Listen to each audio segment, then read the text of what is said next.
Because I'm lacking the truck. I wish I was you. Man, you got bars, bro. Like, what do you not do? What's up, everybody? Y'all come in. Come in. We got something special for you guys on today, and we just gonna jump right into it. So we want you to share our live right now. We got to get this story out there. I have with me today my brother, Prince Davis, and his beautiful wife, Aster Davis.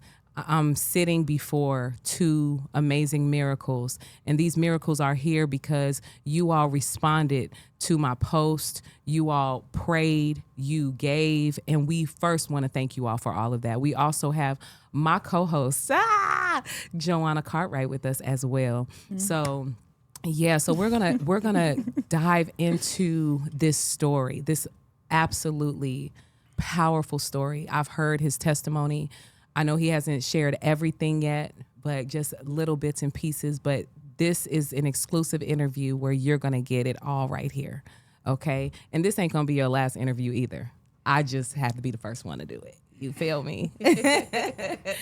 Okay, yeah. So for those who don't know about Prince and Aster's story, they were driving in San Diego, took the wrong turn, and ended up in Tijuana, Mexico, and ultimately ended up in Tijuana prison for Prince and in a holding cell for Aster. So we're going to get into this because everybody wants to know how in the world, what happened?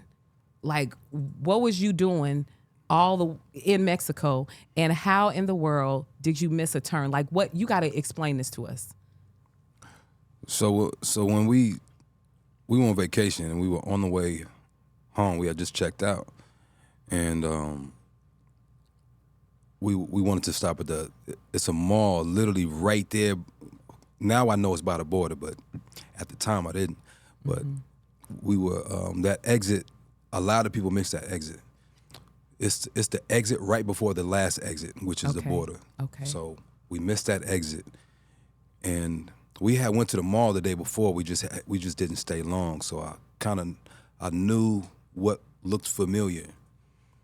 So when we had the GPS on, once we passed the exit, the GPS was still saying that we had 9 minutes to get there. Okay, to the outlet. To the outlet. Which is like a mall of some sort. Yeah. And you said you went there before. Outlet, it's the right? Los Americas Premium Outlet. Okay. Everybody knows about it because it's literally right there by the border now that we know. Yeah, okay. It's like right next to it. You can see it from. You can see it from the border. Okay. So we're driving, and I'm like, our GPS started scrambling, both of us, because we both had it on.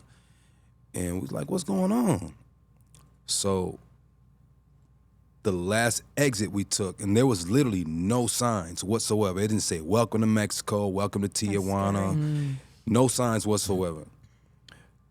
We curve around the exit, still nothing. It's like tall walls. We go over the spikes to where you can't back up because it's, it shreds your tires. soon as we hit that little corner, border right there. And we still didn't know it was the border. Well, all the signs were in Spanish, and we can't read Spanish, wow. so they didn't have anything to actually, let us know. We just saw like the Mexican National Guard with the guns. Wow. And we just looked confused. Okay, like, what's going on? Where are we? So they flag it. We're kind of waving at them, like, where are we? They flag us down. They tell us to pull into the bay. And we're like, and they don't speak English. No one at the border speaks English. So they're speaking into the Google Translate and basically showing us their phone. And we're telling them we meant to go to the mall. Astor speaks a little Spanish, so she was trying to communicate with them. So I'm looking at the guy, and I'm looking at her, and looking at the guy, trying to see what they talking about. And we was like, we meant to go to the mall. We're not trying to come to Mexico. We didn't even know that this was the border. Yeah, so did you guys use your Google Translate as well, or you said it was just her that was communicating? Or Yeah, she was communicating with them in Spanish. Okay. But it was broken, It was broken. Yeah, gotcha. And the officer, he didn't speak no English at all, so Wow, that's crazy. it was just kind of like back and forth. And then he finally said, "Step out the car. We need to inspect your vehicle."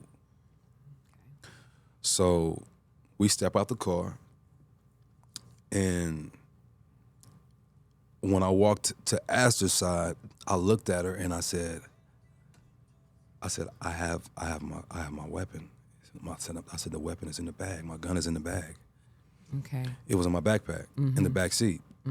And the vehicle we were driving, it was a drop top Mustang. So Okay. you can see all of our stuff because we had the top down, so you can see everything right there. Right. Okay, got you. The few shopping bags we had from the day before, our luggage, backpack, lunchbox, Got you. everything Astor, was right there. when he when he said, I got the gun, what came over you? Did you get nervous or anything? Well, I wanted to nudge him and tell him don't say anything because they were putting our stuff back in the car. So Prince is really honest. So he told them, hey, the gun's basically in my backpack in the back seat. And then after that, it went all bad. So when you told him about the gun, like, how did you say it? Well, before I told him about the gun, so there were like 2 or 3 other officers searching our vehicle. Okay. They were back and forth from inside the vehicle to the trunk, back and forth. I just glanced and I saw them searching, so I didn't even look. The other officer walked up to us and he said, "Do you guys have any drugs on you?" But of course, he spoke it into the Google Translate and showed us. I said, "No drugs." And before I even could look back, I said, "But we have a registered weapon." And I typed it, showed him we have a registered weapon. And as soon as I turned to look at the other officers searching the vehicle, the officer had my backpack in his hand, putting it back in the back seat. So he didn't even find it. Yeah, they were going to let us go. So basically I told him myself. Right. But you, But- like she said, you were being honest, Right. and you thinking in your mind at this point that let me let them know so they can let us go. Like, Right. I'm Right. sure at that moment it's like if I tell them, we won't have a problem because I let you know, Because right? Right, imagine exactly. not saying anything, then they And then find And it. they find it, they think I'm trying to smuggle it Exactly. over. Exactly. Right, And exactly. we usually look up the rules and regulations of places that we're going to go so we can abide by them. But being that we did not mean to go there, we did not know. Exactly. So immediately when Prince told them that, he uses Google Translator and he's like, we have a problem. And I'm still like, okay, well, it doesn't matter. We didn't mean to come here. Like, just Right. let We're us not- go. Right. Right. No. Right. So can you walk us through at that moment once they found the gun, what happened after that? So everything was broken as far as the language. We couldn't understand what they were saying. They were kind of just ordering us around, with their hands. Stand over here, take your hat off, taking pictures of us and taking pictures of the vehicle, the weapon, everything that was in the car. And then they said, one guy came up and he says, you got to be arrested. So he said that in English, and we're like, what? So I instantly said, well, can y'all let her go and just take me? I said, I can handle it. They like, no, you both got to be arrested. So scary. So I'm just, my stomach drops. I'm like, oh my God, like, is this? I'm looking like I can't be alive right now. This got to be a dream. Like, this is a movie I can't right even now. imagine. That's so scary. It didn't even seem real. So Aster, what are you feeling? I'm getting emotional. So y'all, I know. And I don't what are even you care. feeling right Like, now? You're just what were reliving you the feeling? moment. It's terrible. It's a lot. I'm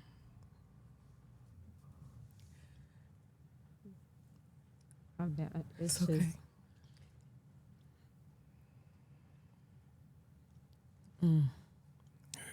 reliving it. It's just not a good feeling. We're not criminals. We didn't intend on doing anything Right. unlawful. You know, it was just no sympathy. Like, okay, people do this all day, every day, but we don't care. You did the crime. You know, even if it was unintentional, you guys are going to be arrested. They just didn't care. They just treated us like we were criminals, kind of like animals. And from that point, they took us to a little side room.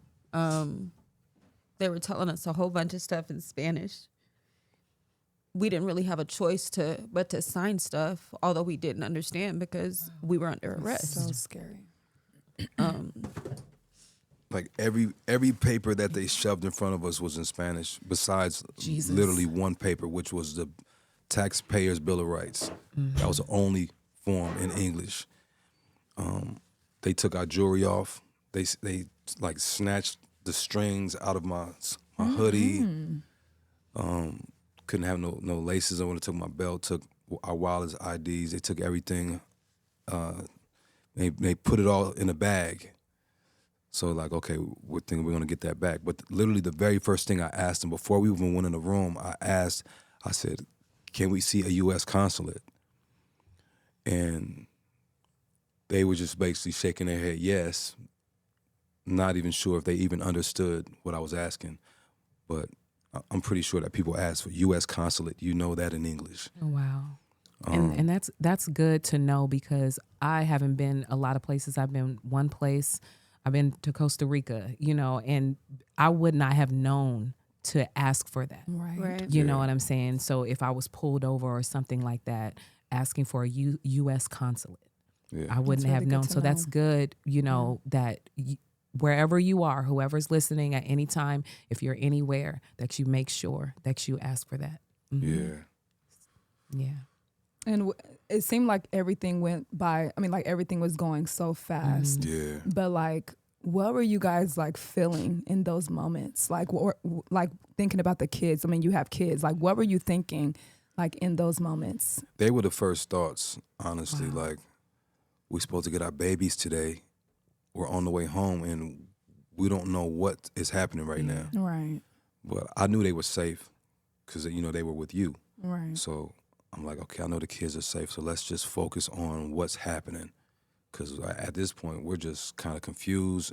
Nobody speaks English, so we're just, okay.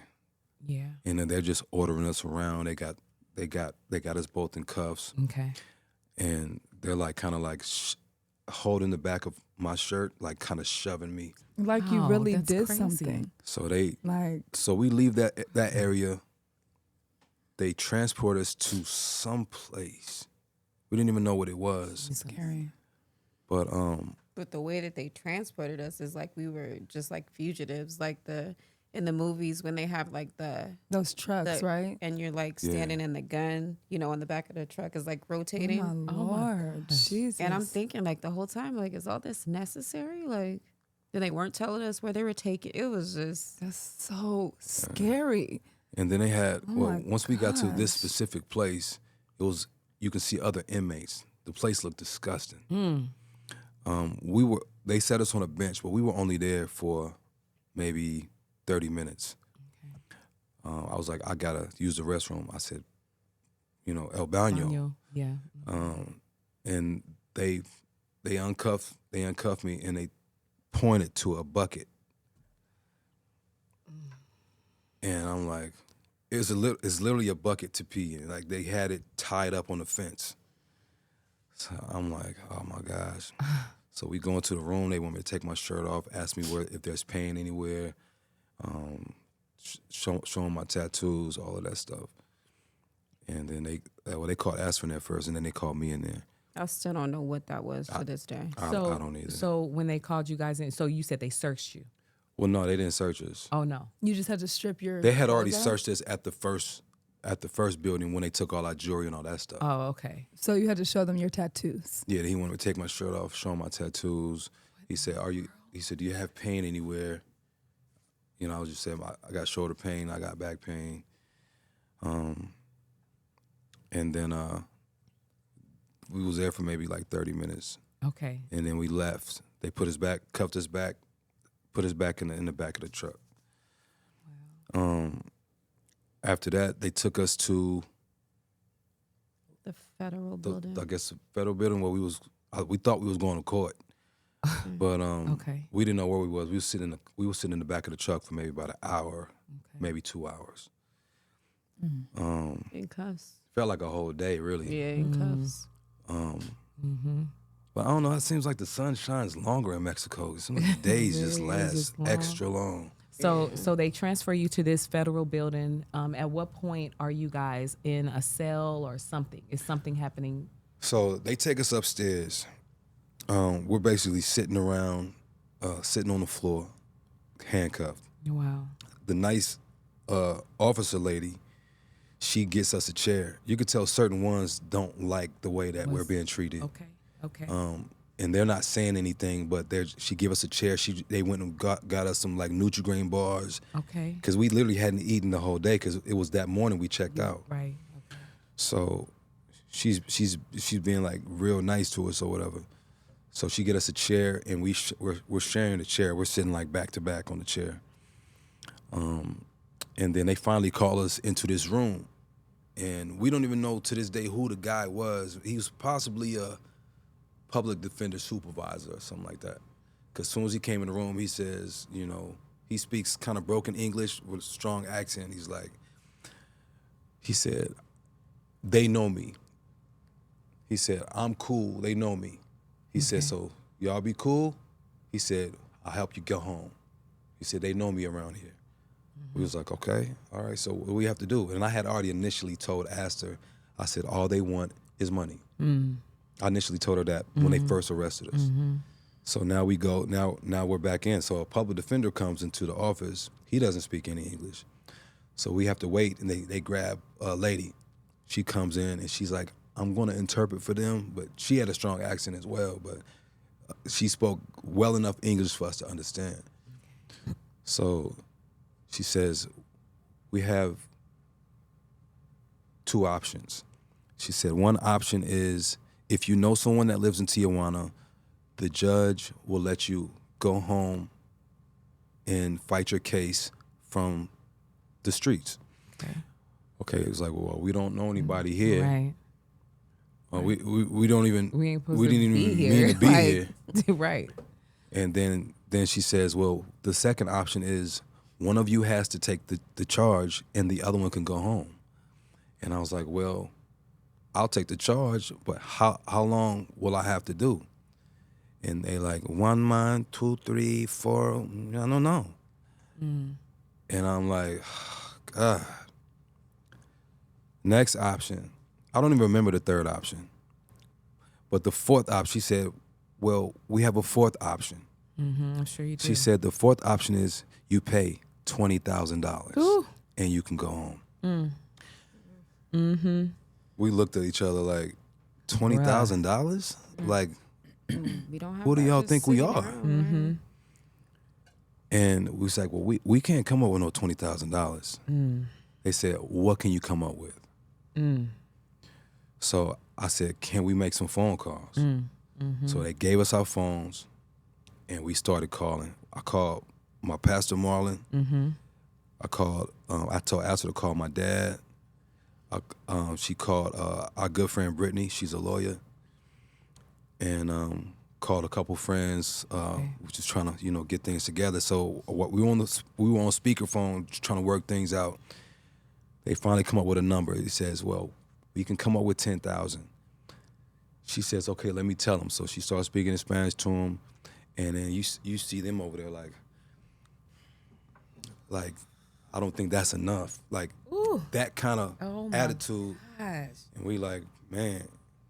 So he says they have to check first. So they make some phone calls, and then they come back and say, they said 10,000 is good. We're like, okay. They said, but you still have to see the judge. They said, we have to hold you for 48 hours in a holding cell. You go in front of the judge, but the judge will let you go home because we've already made this deal with you. They said, only thing is this, you have to, they was talking to Pastor Marlon on speakerphone. They said, you have to bring the money over to us in cash. Wow. They said, we can meet you at the border. Okay, that's weird. So Pastor Marlon's like, there ain't no way. Literally. Meet you at the border and y'all take the money and then they don't come home. What? That's Right. crazy. He said it needs to be more concrete. So they said, well, you can meet us here at the prosecutor's office. That way you can see who you're giving the money to in person. This is a federal building. We're not going to try to get over on you, all of this type of stuff. So Marlon says, okay. He agrees, and he said, I'll be there tomorrow to bring the money. Wow. After that, they asked if we were hungry, and one of the officers went and got some tacos. I ate the tacos, the chicken tacos, because I knew what they were. First of all, and second, I've been to prison before, so I know what they feed people. But the food that they gave us in this place was not even my cat would eat it. I'm not sure. It's horrible. Either. It crazy. smelled like cat food, looked like cat food, but wasn't cat food. So the chicken tacos were the cat food. The chicken tacos were He good. said he knew Oh, what okay. the chicken was. Okay. He so knew. So I ate the tacos because I had a feeling I wasn't going to eat this entire 48 hours. Right. Right. So I said, let me eat these tacos. So that was just you being wise, knowing like, I don't know, but I Right. know I'm going to need to replenish. Exactly. Yeah. What's going on with you?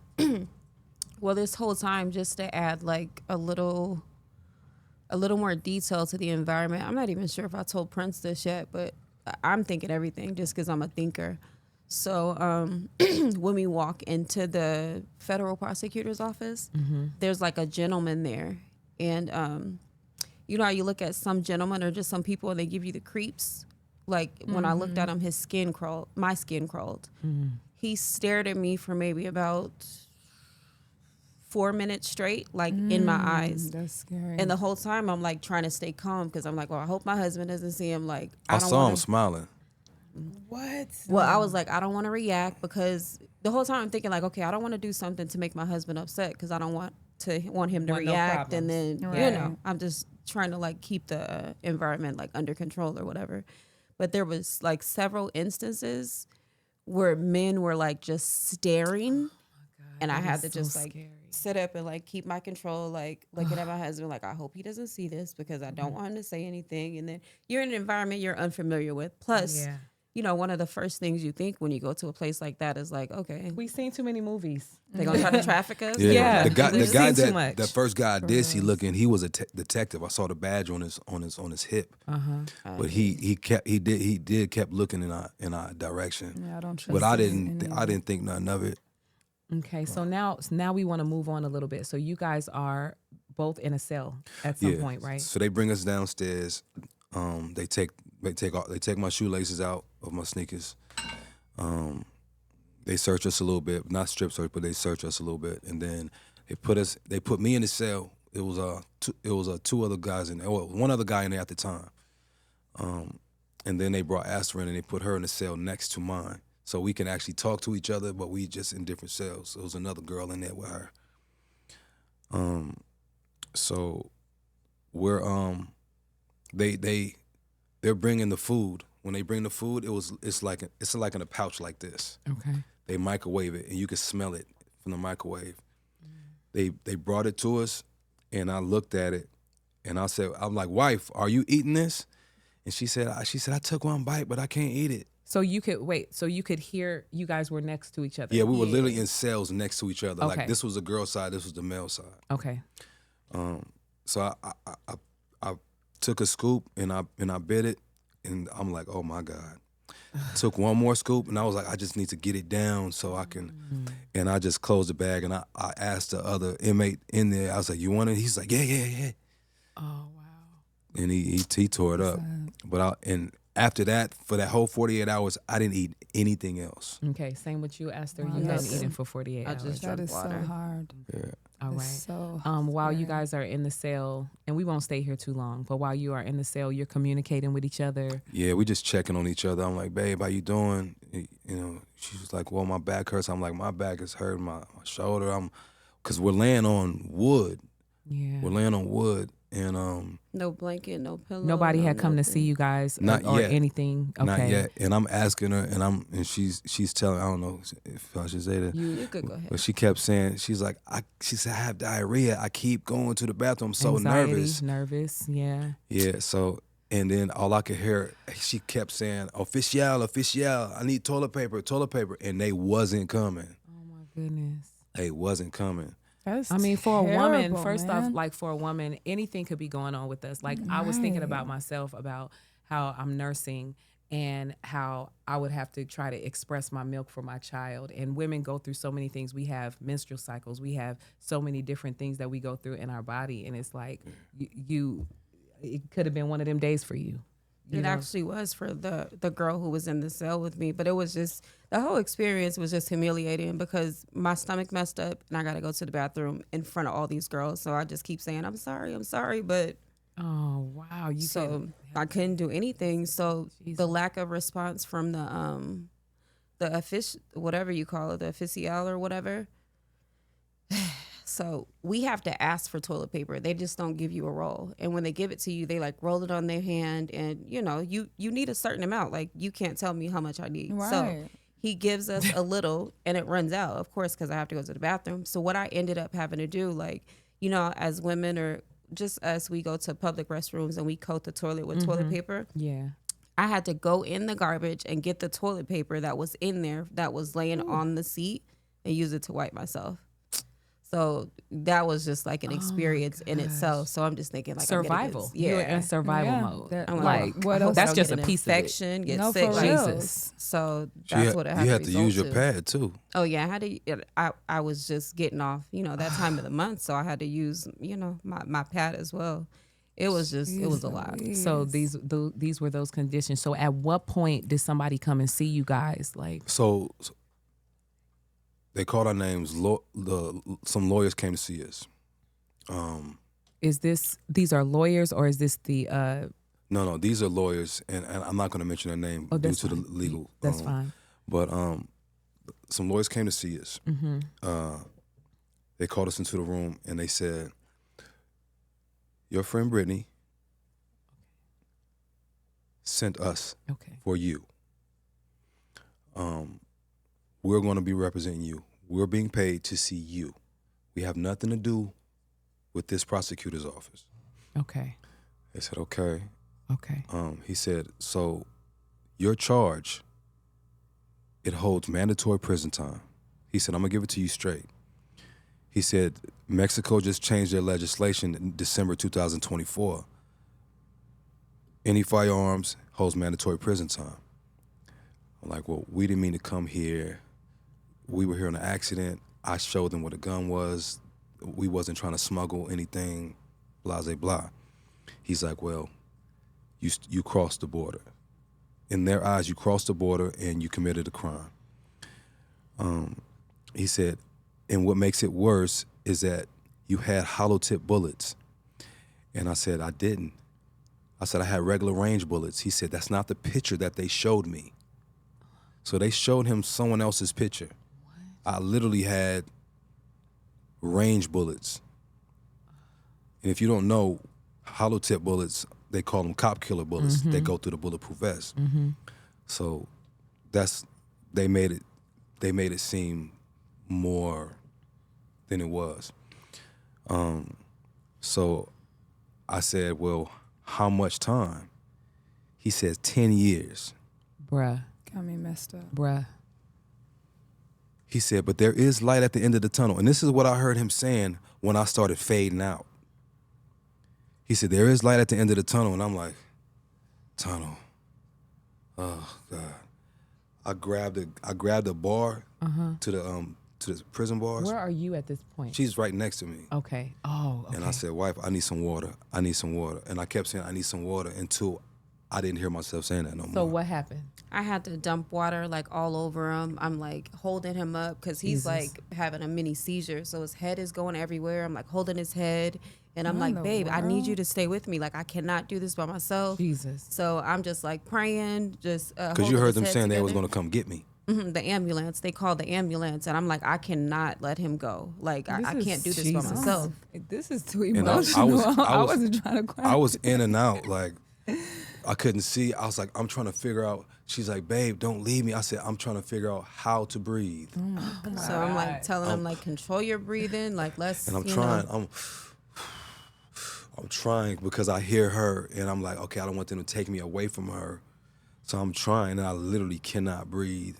And my body just reacted in a way it never has before. Yeah. I mean, what would you even call that, Joe? That ain't even, I know you're not a doctor, girlfriend, but I mean, it sounds like a major like panic a attack. Yeah, major panic attack. And it just took and over your body whole just body started shutting because down. 10 yeah. years, you can't, oh, I'm sorry, 10 years, you can't even, like, He was going process in some that. major Yeah. panic. That's scary. But he said, there's light at the end of the tunnel and that is money. So did they say how much money in that moment? He said, the lawyer said he had nothing to do with that. Oh, So okay. he said, I guess the deal that he had heard about that we made with the public defenders was specifically just for Astor. And we said, no, That's not what they told us. they told us it was for both of us. And he said, I'm going to have to check on that. He said, but right now, I don't have anything to do with that. I'm going to have to check on all of that. Yeah. So he gave us that information. He said, I'll be in court. And he left. The next day, before court, Pastor Marlon comes to visit us as well. Okay. And he's just checking on us. He said, y'all hurt? He's, how y'all doing? He was just super concerned. And he's like, we're like, what are you going on? What have you heard? He said, I can't say too much, because the guards are listening. Oh, yeah. I can't say too much. He said, but we're working out all the variables and we're going to hope for the best. He said, you got an army out there. He said, so, we're just praying. I just need you to believe. Okay. We're like, okay. So they technically held us. But their law, they can only hold you for 48 hours and then you have to see a judge. Mm-hmm. If they hold you for over 48 hours, they have to let you go. Okay. So they held us for over 48 hours in the cell. And then they came and got us for court. It was maybe like 8 o'clock at night. Extremely late. What? And they blamed it No. on, they said, well, the system is behind or something of that sort. So And They that's said, what but we they- were confused about when Pastor Marlon was talking to us. He was like, court is at 8 p.m. We were like, Yeah. 8 p.m. exactly. Yeah, because they marked us down instead of marking us It down was for supposed to be like 2 o'clock like or 2 something, right? 2 p.m. Mm-hmm. They said they marked us down for 2 p.m., but we didn't go to court until like 8. That is So the insane. 2 p.m. would have Was been for the the 48 48 hours. hours. Bruh. Right. So see That is how they wiggled that. crazy. Exactly. Okay. Excuse So we're here now. So you guys are going to court. We're going to court. We go to court. So we're in court. As we're sitting here, the interpreter is sitting in the middle and I'm sitting on the other side. He's like, I'm gonna interpret everything to you guys. He says some of the stuff I won't repeat because it's all big words, court stuff that you're not gonna understand. He said, I'll say the things that are necessary. So the lawyer's fighting. he's going over the fact that they violated our human rights. Your human rights, which is not allowing you to have an not allowing us to see have an interpreter. Okay. Not allowing us to have the access to The consulate. U.S. consulate. Okay. And all the papers that we signed were in Spanish. Our rights were read to us in Spanish. Bruh. Okay. That's crazy. Okay. They're just talking to us, and I'm just looking at them like I have no clue what y'all talking about right now. That is. So the lawyer's fighting. He's mentioning everything, and he says, also, Judge, Astor Davis is missing her detention registry form in this file that the DA gave us.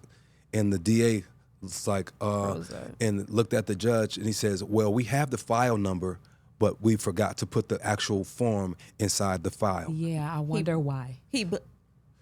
So he it's blamed some it stuff on that the- we heard, like rumor-wise, Yeah. that this happens to American women, that they'll not put the file paper in the file, and then when that female comes up missing, They were not there. they were never there. My God. My God. So and that's crazy because if she wouldn't have got out that day, who knows if I even would have saw her again. Jesus. Girl, that So- is so. The judge says her file's not in that detention registry form is not in the file. She's free to go. Wow. So this means that she did not have to stand before the judge. No, or right? she was in front of the judge. Okay. So the Yeah, interpreter so you says, already you got are it, free got to go. And she stands up shocked, and she's looking at me. She's like, what about him? Right. They says, if you don't leave, we're going to arrest you. So What she in had to the- rush out of the okay. courtroom. They kicked That me is out of the whole so building. I said, I love you. I said, scary. get my phone. Get my phone, because I thought they were going to give her property. So prior to the court actually starting, the lawyer came to see us and talk, and he says, when he first came into the room, he says they don't want to do a plea deal. He says no plea deal. So basically, that $10,000 Is off the table. Is off the table. Yeah. He says, so I'm just going to fight to get y'all out. He said if it doesn't work, the judge is going to ask you if you want to be processed today, 2 days, 4 days, or 6 days. He Okay. said, say 6. Okay. He said, because I need the time Jesus. to review everything, to get all the evidence I need to get you home. Okay. And So asked that's her- where that 6 That's where the days 6 came days in came because from. I didn't understand that. Yeah. And Okay. asked her literally, she was like, oh my God. She said, 6 more days it is.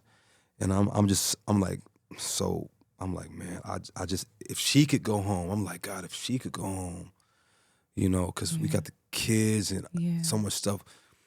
So fast forward, she gets out. The judge says, do you want to be processed today, 2 days, 4 days, 6 days? I say 6, as the lawyer instructed me to. Okay. So they said, you are remanded to custody. See you in court Monday at 2:30. So I go back into the holding cell. The lawyer comes in there. He's like, write your family a note. I wrote something real fast. He said, you got to hurry, though. I wrote real fast, and I gave it to him. He says, they're about to take you to prison. And like my stomach dropped. And he said, you're not alone. He said, I'm with you. He said, I'm going to fight for you. He said, but they're about to take you to prison. He said, be strong. I'm going to do everything I can. I'll see you Monday. So And he actually was going to come earlier to see me, but it was Holy Week. Yep. So he I remember that. couldn't come see me or whatever. All right. So they gave the letter to Astor or whatever. Get letters to Astor. Yeah. What did that letter say? It's personal. No, he just basically said he loved me. Tell the kids he loved them. And he told me to get rid of our cat. I just couldn't picture, because the cat, he's a cool little dude, but he scratching, biting stuff too much. So I was like, I didn't want, because he always picks on my daughter. He always picks on That Ziasi. is so. So she has somebody to pick on. Because when he was little, That is so when he was little, funny. she used to body slam him and toss him So that him makes around. sense. So he remembered when he got bigger. Yeah. So he'll walk up to her, bite her leg, and run. Right. And I was like, I said, I don't want. I can just picture him don't want the him stress. harming her. I said, so get rid of the cat, because I don't know how this is gonna work out. That's so sad. Oh wow. Okay, so now Did you guys get rid of the cat? Yes. We did. She did exactly what you said. That's hilarious. right. So now we are at this point to where you have to Aster, where are you at the time? Where are you? They kicked me out of the court building. They just basically said, you got to go, or if you don't want your freedom, well, you can go back in with your husband. So I got to go. And I'm just like all over the place, emotional. Like every thought that I can think, the devil just took over.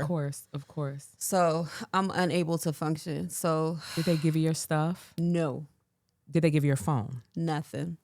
Okay, so I have nothing. Not even a driver's license. so we release you, but you can't take your stuff. Didn't give me nothing. Okay. All right. So at this point, you, Prince, are being transferred. Was it an immediate situation? It for was you immediate. Whoa. They put me in one of those, in back of those El Chapo trucks. Jesus. Where it's Like- dark, you can't see nothing. But it was the other 5 inmates, like maybe 5 or 6 inmates that we all transported together. They put the cuffs on our ankles, and it leads up to the one that cuffs onto the wrist. So kind of just walking like a penguin. Mm-hmm. And they pull up to the prison. They get out. The guards, they laughing. They like, oh, you American? They ask me stuff in Spanish, and they laughing. Wow.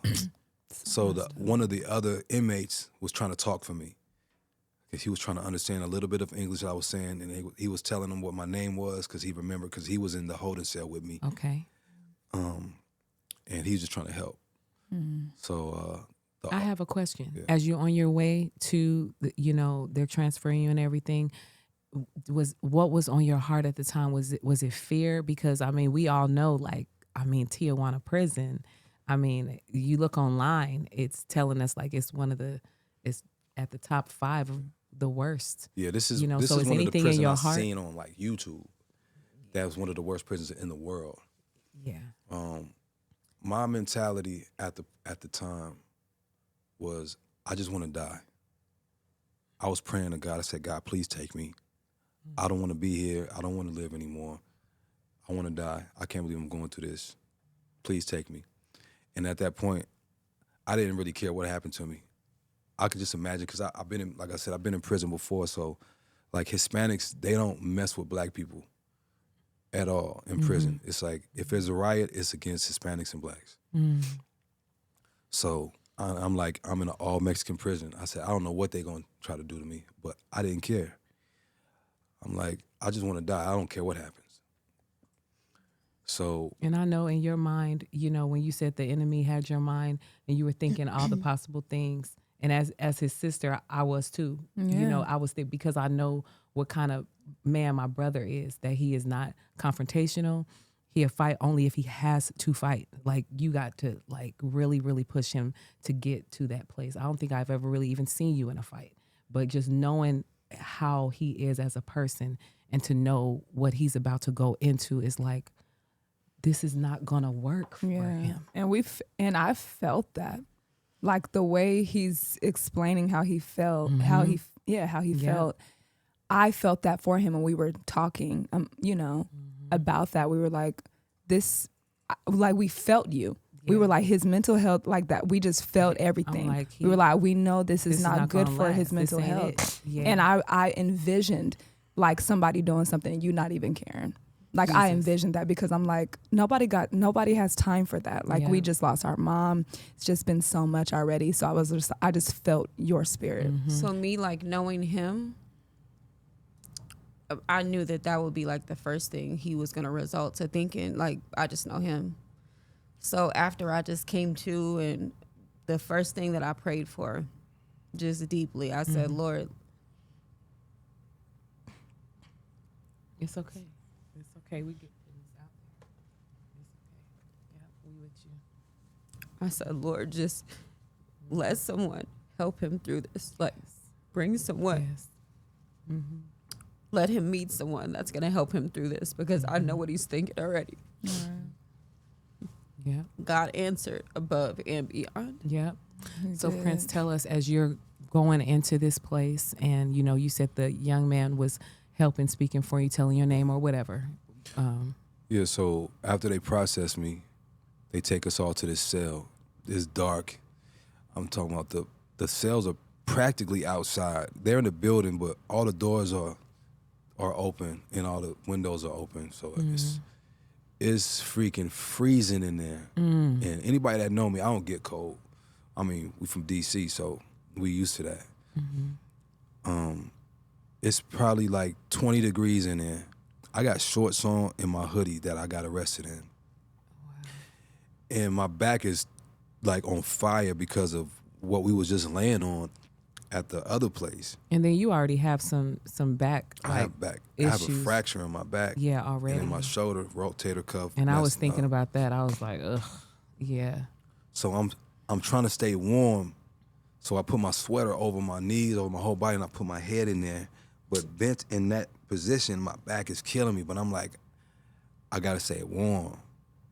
So I'm in and out the sweater, just trying to get comfortable somehow. What was the conditions like when you went into the cell? Tell So us it about was- that. It was doo-doo stains on the wall. Or I say doo-doo, but It's okay. and a lot of those doo-doo stains was fingerprints. It was roaches. Literally, when I was sitting there, it was rats, big fat rats running in and out of the cell like they own the place. Oh my God. Okay. Okay. Yeah. It was Yeah. Mm-mm. it was crazy in that cell. And I started talking to God. And I'm like, I said, God, there's no way you love me. Don't forget about the bed bugs. It's impossible that you love me. I said, I feel unloved, I feel forsaken, and I feel lonely. I said, it's no way that you love me. I said, your word says that you will never leave or forsake me, but I feel forsaken. And I said, why? I'm like, are you even listening to me? I said, why are you doing this to me? I'm like, I'm a good father. I'm a good husband. I said, I'm not out there committing crimes or anything. I said, why are you allowing this to happen to me? And I'm just talking to God, like,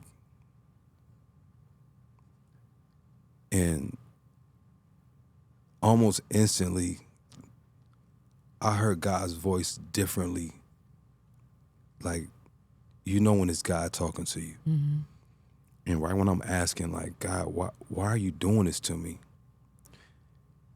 He said, because you do it to me.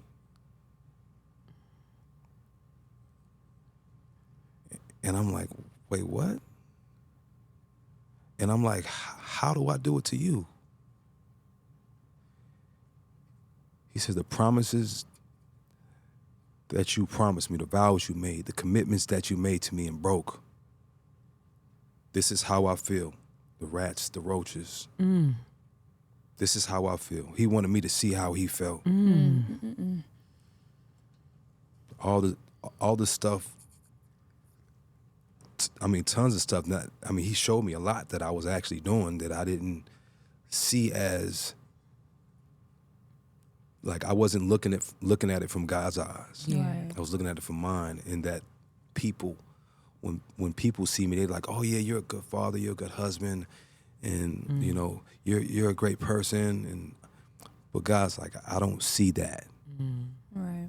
You're not what people say you are. And I just started examining my life, and instantly I started making new commitments. And I'm like, God, show me that you love me. I said, I see it. I see what you're showing me. And I felt horrible. I'm like, God, I made you feel like this? Prison in Tijuana, rats, roaches, bugs. I'm like, this is the worst conditions I could ever be in. And I'm like, I said, I made you feel like this? I was hurt. I'm like, God, God, you know that I don't want to displease you. I'm trying to serve you. But I didn't know that this is how you felt. Jesus. Wow. So they took us out of the cell. They took us to see the nurse. The nurse brushed me off because I didn't understand anything she was saying. She literally did that. And she was trying to tell me, do I have any pain anywhere, anything? And I was like, my stomach. And she was trying to figure out the word. She said, gastritis. And I said, yes. Like, it's similar to that, but I'm like, yes. She was like, okay. And brushed me off. Terrible. They took us all to a different cell. And this cell already had like 13 or 14 guys in there. And they added another 6 of us. So I now, saw that the capacity was supposed to be for 6 people. 6 people. But it's a capacity of 6 people, but it had how so many people 20 in there? people in it all. was about 20 or 21 of it. Then they Okay. added a couple more later. but- Okay. So how it was it's a three bunk. The bunks were it's 3 bunks on. It's like it's 1 bunk, but it's 3 beds on each side, and these bunks are like steel, like metal. So it's 2 people on each bunk. 1 person under the bed on both sides. 2 people in the corner. 3 people over here. So when we come in, I'm crossing over people just to try to find me a little space to sit down. Are they up, sleep? They're asleep. But it's one dude that's up. His name's Smokey. He said, hey, homie, what you in here for? Speak English. He speak English. I'm like, oh, Sam, I said, I'm in here for a gun, man. I crossed the border on an accident, and I had my weapon on me. He said, man, there's a lot of fools in here for that. Same thing. Took the wrong exit, huh? I said, yeah. Ooh. He said, they're Americans. He said, they all over in the other unit. He said, they made a unit just for Americans. Jesus. That's scary. That's so messed. Just like it Okay. seems like a setup. I'm like, Yeah. wow. Oh, So yeah, that, for sure. Like- that just did something to me. That's So- not, Okay. that's So he started terrible. telling me the stories that he was just in there with, I guess they were talking about it, an active Marine. I He saw went out. that on the internet. Yeah, he got out. The congressman made some noise and they let him out. It was a guy. He was a security guard in San Diego. Read that too. He got off work, had his firearm on him. They locked him up. The Black Panthers got him out. They remember I paid was like talking about that? $10,000 to get him out. Wow, Yeah. 10,000. Something about that number, huh? Right. Okay. Yeah. We were trying to get in contact with the Black Panthers for you because I told Ari about that story and I was like, well, what do we need to do to get in contact with Black Panthers? I said, because I've been reading different stories online. Wow. So, yeah. Wow. Yeah, so he just started telling me all the stories of the people that was in there. That's he says crazy. dudes that can't come up with the money, they just sitting in there. Oh my God. Wow. He said they offered them to pay $10,000, they can't come up with it. They just sitting. They don't have the the family resources or whatever. So sad. So now I'm in there. We don't have no communication. I can't call, can't text nobody, can't write nobody, nothing. We have no communication. So we're just stuck in the cell all day. So Smokey, he said, man, I don't even like black fools. He said, my sister just started dating a black dude, and he said we got cool. He said, so me and you good. Oh, So he was my answered prayer. Like, yeah. He Oh, was yeah. And he was from Girl. he was from Tijuana, but he was from Compton.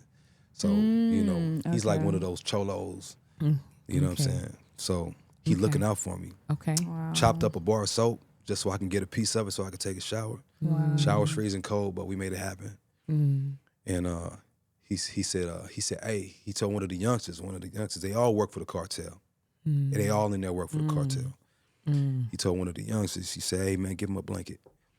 He, they was all humble to him. He took the blanket, he handed me the blanket. And they all just started comforting me. They was like, man, how does he feel, man? He's American, he's away from his family, and Smokey was my interpreter. And Wow, that is every time they bring the food, only thing I recognize in there was rice and beans. I'll take literally 2 scoops of beans and I'll pass my tray and I'll give it to Smokey, like, man, y'all eat it, do y'all thing. So it ended up being 2 more dudes that spoke English in there. Another cholo, like gangster Mexican type dude, and another dude. He was actually, he was cool. His name was Andrew. He had dual citizenship. He was an American and a Mexican citizenship. So we all just started getting close to talking. They was looking out for me. It was like, when I did want to take a scoop of the beans, I'm like, I'm just sitting there because I don't got nothing to eat with. He's like, you need a spoon, bro? And the spoon that they just got done eating with, he's like, use a spoon. And I'm like, What can I lose at this point? I mean, Oh at my this God. point, you're just trying to survive. We sharing, and like I said, if you know, Mexicans don't share with blacks I when know. it comes, especially in prison. So Wow. they looking out for me, and I'm like, and then, so Smokey, the guards come to the gate. He's talking in Spanish, but he's going to bat. He said, man, he can't eat this food. Can we get him a special tray? He needs some vegetables. So he's talking to the cooks that bring the food to us. He said, man, he needs some vegetables. The cook said, you got to fill out the form. So one of the other guys, he's an older guy. He wrote a letter in Spanish for me and put my name on there so they can turn it into the guard so I can get some different, food or whatever. Major favor. Wow. So we all everybody sitting around in the cell. Ain't really nothing to do, but they asking, and Smokey's like, oh, they want to know this, they want to know that. And I'm just telling them, he's interpreting, and he like, tell us a story, and I'm telling them stories, and he'll interpret, and they all laughing. And then it turned beautiful. Wow. You know what I'm saying? Wow. And It's crazy. can you talk about? She wanted you to talk about the bed bugs or something. yeah, so all of our blankets had bed bugs. We all had bed bugs. Smokey was like, everybody turn your clothes inside out so you can actually see them, so they won't get on your skin. So You I turned my flick them off or something. yeah, you can flick them off. So I turned mine inside out. God. But so I didn't see any bites except for like on my hand. Literally the last day I was there, the bites was on my hand. I didn't see any on my body. Okay. But when I came home for some, I had like my body broke out into a rash or whatever. Right. So for me, I'm hearing things, and I'm gonna go straight spiritual in here. I hear that you had a Saul experience to start with. Yeah. It was like the road to Damascus, and when Jesus, he gets blind and he gets knocked off his horse, and he's like, "What in the world? What's going on?" And he has that moment with Jesus. Yeah. And then now I'm hearing a Joseph story that you are literally in the pit and God is giving you favor.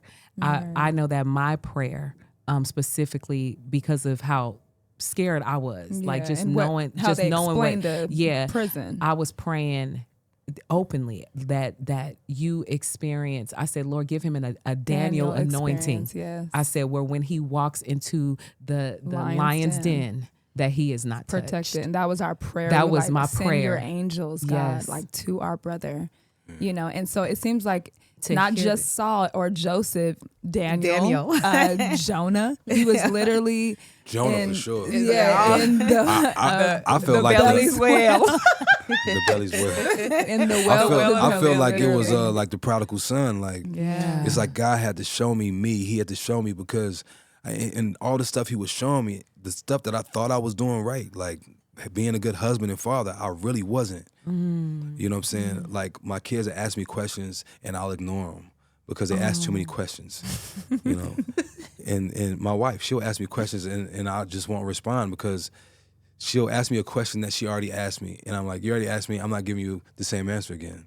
I'm not saying anything. So is that a woman thing? Because I get on Frank's nerves with that, and Yeah. I'm like, I I think just it need to is make sure I'm hearing what I'm Right. hearing. So that Like, makes exactly. it's like You know that what makes I'm me saying? feel like you wasn't listening. And then Right. like Listen. she'll talk and she'll tell me about stuff, and I'll always get on the defense. I'll never let her talk.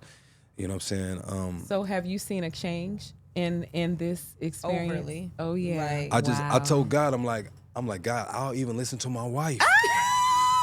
Don't make it seem like it's. I was like, God, whatever you want me to do, I'll do it. I'll They do always anything. they always make I it said, seem God, like it's let me difficult. out of here. I'll do anything. I know that's right. I said, man, I ain't going no more casinos. I said, I'm not Wow. gambling no more. I said, Wow. I'm not. Oh, you was gambling? I was gambling. Wow. And gambling was like literally my living.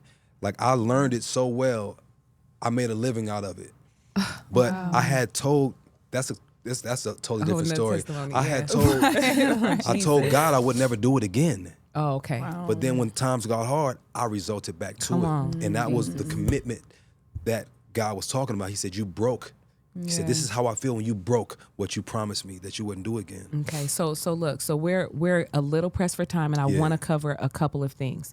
So I want us to go to the courthouse because now it's Monday. Now we have it was about 4 days or something, or 3 or something for us to be 5 days. for us He to said pray. 5 days. Well, I'm Yeah, saying it when it came to Seven, us. 7 altogether. Okay, Yeah. so Wednesday, Thursday, Friday, Saturday, Sunday. Basically So now about we 5 have days. time to pray. So when I remember where I was, I'm waiting for the news. Marlon said we got good news and we got bad news, and I'm like, well, what is it? Like, just tell me. Like I don't want to hear the bad, but what is it? And he said we got Aster, but they had a transfer Prince, and I lost. Joanna was sitting there, and I lost it at that moment. I was shaking, crying. I hated that I had to call my dad, and I had to give him this news of his son. I called him first. Dad sounded terrible. The silence on the phone just made my heart drop to my stomach. His silence was everything. I had to just hang up on him. I didn't even say bye. We was just like, that's all you heard, and just hung up. And so, I could imagine, because I was praying, I said, Lord, do it for my dad. Right. Like we had some great loss, like just please, like, don't let this happen. And it happened. Right. I remember it's something that Joanna said. She said, everybody's saying everything's going to work out for you. She said, it ain't been working out for our family. That phrase, don't say that to us, that everything's going to work out, because that's everything gonna work out ain't been working out. I went off with somebody. Somebody called me at the wrong time, and I was just going off. And they're like, "Be optimistic." I'm like, I said, optimistic. I was optimistic about my mom. Yeah, and I lost it. When So and I was like, I don't want to hear anything about optimism. Yeah, leave me alone. Right. And now. so I want to go now. We're praying, and so now you're about to see the judge on Monday. So talk to us about that. They came and got me at 6:30 in the morning. Okay. Wow. I didn't get into the courtroom until about 4 or 5 p.m. So we sitting in the cell, standing up. It's a bunch of us waiting to go to court. We just standing up. There's no room to sit down. We just standing up Since 6 a.m. Bruh. for hours. Jesus. Okay. So I'm praying. I've been praying this whole time. And I skipped a little part. Like, I was looking for a Bible when I was in a cell, and there's no Bible, but it was pages of like a daily bread type of thing, this little Catholic book that they were using to wipe, because there was no toilet paper. They didn't give us no toilet paper. So, but Smokey had a little bit of toilet paper left, and he said, bro, this is for you. He gave me the toilet paper. Wow. For if I needed it or whatever. So I'm like, I need a Bible, man. So I'm like just finding peace in that little Catholic book or whatever. So anyway, fast forward back to the court. So they put me in a cell or whatever. The lawyer came to me and said, they didn't give us the camera footage that we needed. Right. He said, we requested it. They didn't respond to us. So I want to talk about that real quick. So we were praying that what they needed to see was that you showing them on Google Translate where the firearm was. Right. So that's what they wanted. They said, if we get this footage, then we are going to release him, because it's showing us that he's showing them that they didn't find it. They said they found it. They said they pulled us over because we didn't have a license plate on the front of the car. And they looked into the car and saw something metal. They told us to get out, and that's when they found the gun. And we caught you red-handed. I remember you saying something like this. They lied a whole bunch. I'm like, that's so. you had the backpack in your hands. Right. So the lawyer requested this footage from that customs, because right. that's what we were going to use. That's what would have got me out. That part. So they said the DA did not respond to us. Of course. So he said, there's only one plan in the book. He said, you have to get on the stand. Are you comfortable with that? I said, yes. I said, is my wife here? I said, did you talk to my wife? He said, yes, she's outside. I'm like, wow. I said, she was actually able to come. He said, your dad's here and Pastor Marlon's here. Can I just talk about that for 1 second? First of all, what a You wife. fight for This my brother. girl was released. This wife was released. And she wasn't playing and no she was games. going back in the fire to get her husband. And I felt sure. something when we was all on Wow, that that's Zoom true call. love, She man. was like, we were like, who's gonna go with Aster? She's sitting there like, I don't care who It gonna don't go with me. matter. I'm going by Literally. myself. I'm going to go get my man. That's you know? true. And then love. and then they told Dad, you can't come in. You just stay at the hotel. You can't come 'Cause in he didn't have his- to he Mexico. didn't renew his And passport. he hadn't renewed his passport or whatever. When He I found was out he there. was going to Mexico, he said, "I'm going to go get my son." Okay, Playing no, ain't taking no playing for no answers. game. okay. So let's. So when I get into the courtroom, I see Dad. I saw Katrina, our sister, and Pastor Marlon and Z. And wait, I don't know if I saw Z, but anyway. No, you didn't. So I'm like, wow. But when I went in, I was shivering. It was like Nervous. I was nervous, and the interpreter was like, "Are you cold?" I said, "Yes." They turned the AC off. I'm still shivering. Yeah, that was anxiety and nervousness. It was anxiety and nervousness, and I felt God. The presence. I felt God. It was like wow. I felt God. I never felt God like this. Wow. I said, man, God, you are real. Like, what is going on right now? Wow. That was the Holy my Spirit. It's like- then. That wasn't even It's anxiety. like it's Holy almost Spirit. like if you seen that movie Constantine, it was like angels hovering over me. And then when I saw Dad, it gave me some confidence. Like I think I'm going home today because I know who He brought with Him Wow. spiritually. You know what I mean? Yes. Like when I know my dad is praying, I said, man, everything is good. We good. Because he talked to God way too much for God not to hear. So I get on the stand. Astor gets on the stand. The DA's trying to fight us. He said, "Oh, you said all the forms were in Spanish, but here's the one that's in English. Is that your signature?" We was like the interpreter was like, "That's the tax bill of rights." He said it has nothing to do with crime. He said every foreigner gets that. He said, but all the other forms that were in Spanish, he said, and that's the issue. So the district attorney asked her. He said, "How long have your husband had his license?"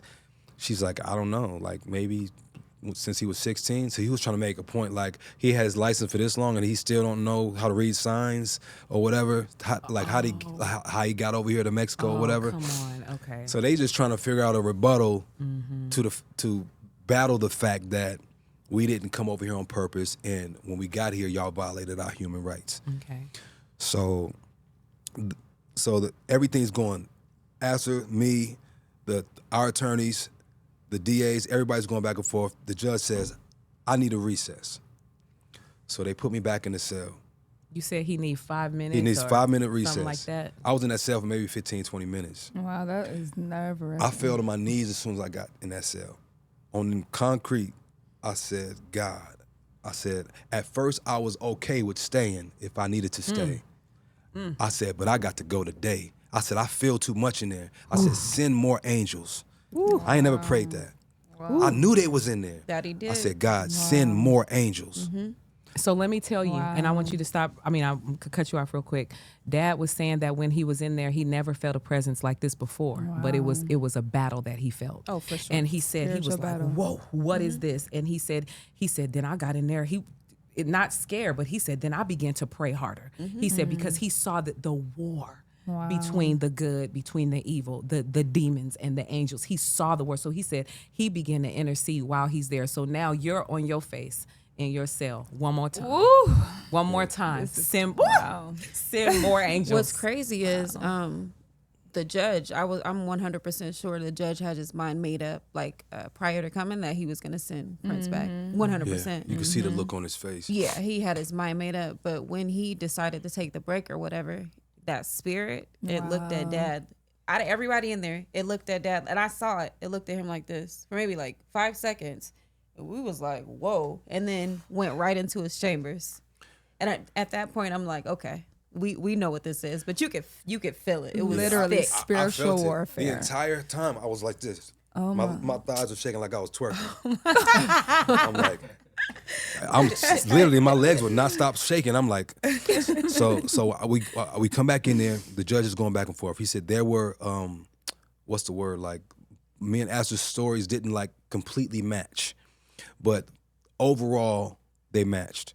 It's just little details that I mentioned that she didn't mention, and little details that she mentioned I didn't mention. Now, right. you know. Everyone has their own perspective. Right. Right. So they were kind of basing it off a store that I mentioned we was going into while we was going back to the mall, and then it was That's silly. it was real petty. Really silly. So he's basically summarizing everything that just happened. He's saying, oh, well, the taxpayer bill of rights, they did get that in English, but their rights were read in Spanish. They didn't get an interpreter. The U.S. consulate, they didn't get access to as requested. And he's just going back and forth, and I'm like sitting there getting dizzy. So I just closed my eyes and put my head down because I didn't want to do that pass out thing again. Yeah. So I just controlling my breathing. I got my eyes closed, and then interpreters in my ear just repeating everything that I need to hear that I'm gonna understand. And the last thing he said was, "You are going home tonight." And I'm like, I was like, oh my God. I said, it was like the feeling, man, that feeling was.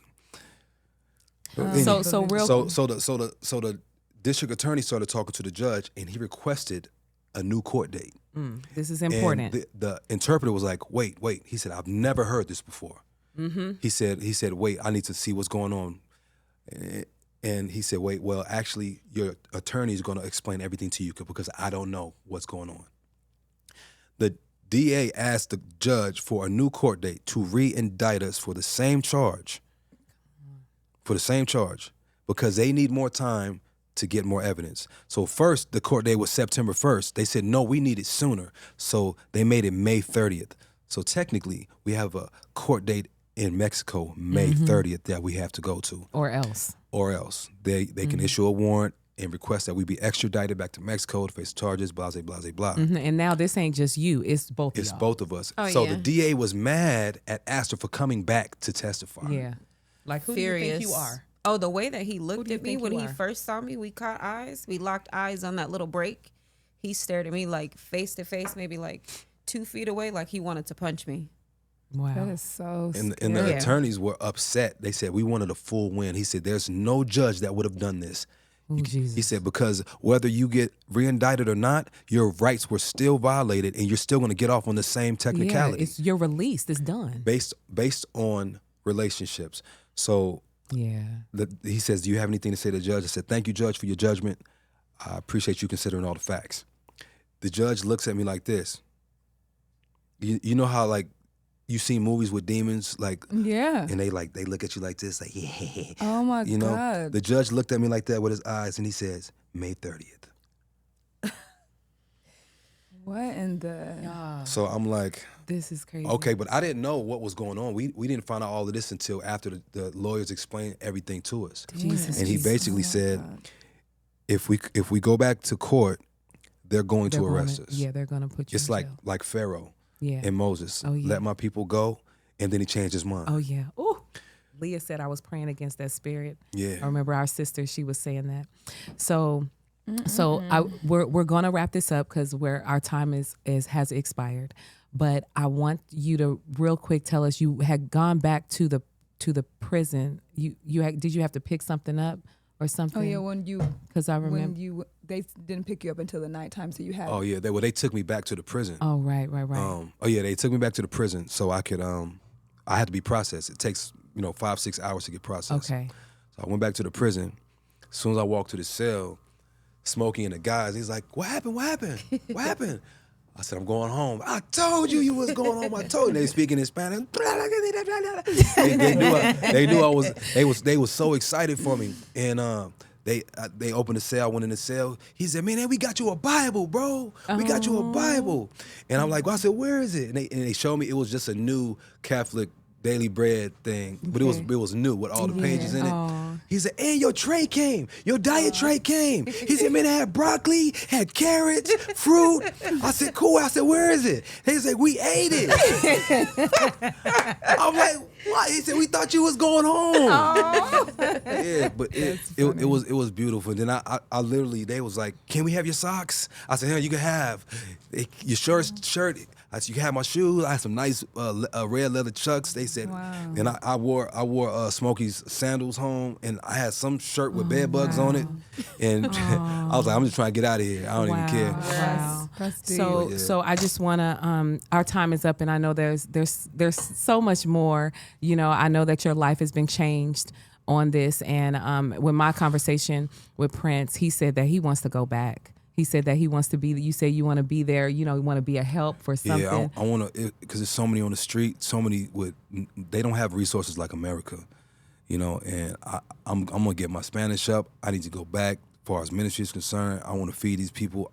All these clothes in my closet that I don't really wear, like new stuff, I want to take it to them. It's different giving it to them than giving it to Americans. Wow. Right. But Wow. it's like that's a burden of mine. No, now. but we see your life has been changed, and I just want, if you've been watching, I'm asking everybody to please share this video. As you can see, that there are still some things that need to be done. So if you go, I will put the GoFundMe in this post. And if you can give, because there's still legal fees, there are things that need to be taken care of. Specifically just they legal fees. they lost their car that they were in. You guys lost All of their your stuff. valuables, all of your things. So we're still praying that God restores, you know, all that was lost. And we truly believe that he got you this far. So I know he is not going to forsake you or your family. They took her wedding ring. Wow. I mean, besides all my jewelry, they took her wedding ring. Like they just Yeah. kept like it's. Yeah, and so we are asking again. We're asking you to share. We're asking you to like. We are asking you that if you know anyone, because we need to get their names cleared so that we don't have any problems. And so we're getting some other lawyers involved. There's a lot going on, but we need you all to help make noise with us. And please, please, if you're able, whatever it is, the GoFundMe is still up, to be a blessing to this couple, because everything that we continue to raise is going to go towards the legal fees and hopefully the restoration of some of those things that are very important that was lost, and so on. So we hope that you enjoyed what you heard. We hope that you felt something. We hope that you were inspired through this what we call it, podcast, interview, whatever it is. I truly enjoyed myself spending time with my family. And we just want to say God bless you all. Thank you, Prince and Aster, for sharing your story. We Thanks thank you for having guys. us. We Yeah, thanks love for having y'all, us, for sure. for real. Thank you guys.